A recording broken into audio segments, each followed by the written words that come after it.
Gulbarga district के छोटे से शहर वाड़ी जंक्शन से उठने वाली यह कहानी आज पूरे इंडिया के लिए फख्र बन चुकी है।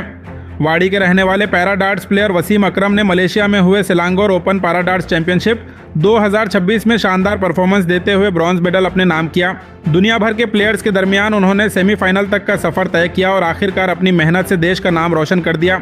लिमिटेड रिसोर्सेज और मुश्किल हालात के बावजूद उनका हौसला बुलंद रहा और वसीम अकरम ने साबित कर दिया कि अगर इरादे मजबूत हों तो कोई रुकावट आपको रोक नहीं सकती।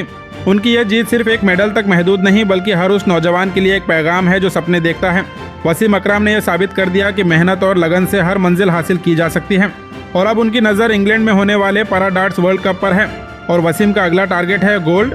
ये सिर्फ उनकी जीत नहीं, ये हर हिंदुस्तानी का फख्र है। वसीम अकरम को इस कामयाबी पर पूरे गुलबर्गा की तरफ से दिल से मुबारकबाद दी जाती है। This video is presented by OSM group. आपके घर की क्वालिटी कंस्ट्रक्शन, प्रीमियम इंटीरियर्स और बेस्ट बिल्डिंग मटेरियल्स के लिए OSM रहेगा आपकी बेस्ट चॉइस। फ्री कंसल्टेशन के लिए जरूर विजिट करें OSM ऑफिस।